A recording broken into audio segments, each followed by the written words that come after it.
សួស្តីអ្នកនរគ្នាថ្ងៃនេះខ្ញុំមានវីដេអូមកបង្ហាញមួយទាក់ទងជាមួយការប្រើប្រាស់ AI Sora AI មានន័យថា AI ហ្នឹងយើងអាច generate ពី text ធម្មតាទៅជារូបភាពប្លែកៗដោយដែលយើងឃើញគេបង្ហោះនៅលើ social media ទាក់ទងជាមួយ AI នេះគឺ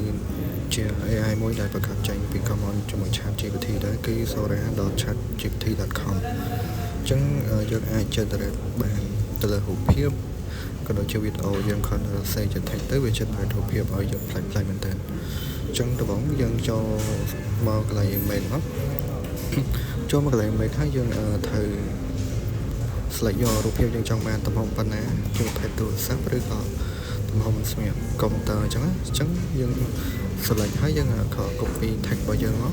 យើងសេ text ដែលចង់បានមកអញ្ចឹងបើអ្នកទាំងអស់គ្នាអត់ដឹងថាសេ text មិនអ្នកទាំងអស់គ្នាអាចយកដូចខ្ញុំក៏បានឬក៏អាចឲ្យ ChatGPT ជួយធ្វើឲ្យក៏បានដែរ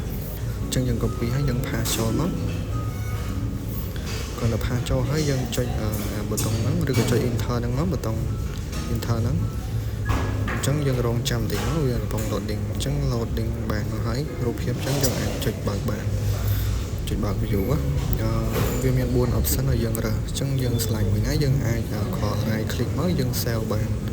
រូបភាពប្រើប្រាស់ទូទៅធម្មតាអញ្ចឹងមួយទៀតឥឡូវយើងតេស្ត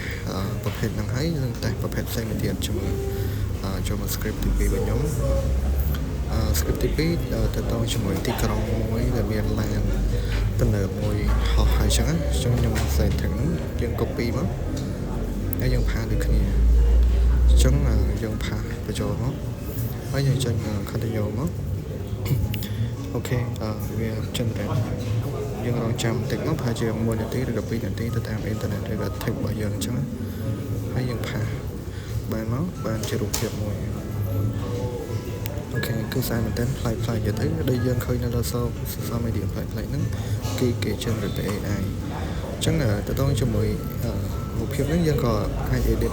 ឬក៏អីបានថែមទៀតដែរ edit ត្រង់មួយអញ្ចឹងឥឡូវតេស្ត script មួយទៀតទៅដល់ជាមួយរបៀប adventure របៀបដូចជាអវកាសអញ្ចឹងយើង copy text មកហើយយើងផាបញ្ចូល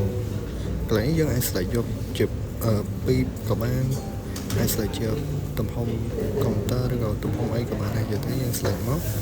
គឺសូឲ្យ 3.2 នេះសម្រាប់កុំព្យូទ័រអញ្ចឹងយើងផាបញ្ចូលទៀតមកអូខេផាបញ្ចូលយើងចុច continue វានឹងសូឲ្យអូខេរូបភាពយើង generate បានភាសាមិនយើងយក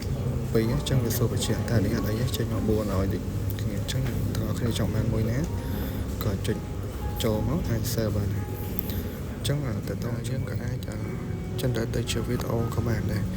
គាត់ថាតើតើជាមួយការ generate វីដេអូត្រូវការ pay លុយក្នុងរយៈពេល1ខែ$20អញ្ចឹងបើរូបភាព free អញ្ចឹងបើអ្នកទាំងអស់គ្នាចូលចិត្តនៅវីដេអូការ generate របស់ខ្ញុំអ្នកទាំងអស់គ្នាជួយចុច subscribe ក៏ដូចជាចុច like ដើម្បីទទួលបានវីដេអូជាបន្តទៀតអរគុណ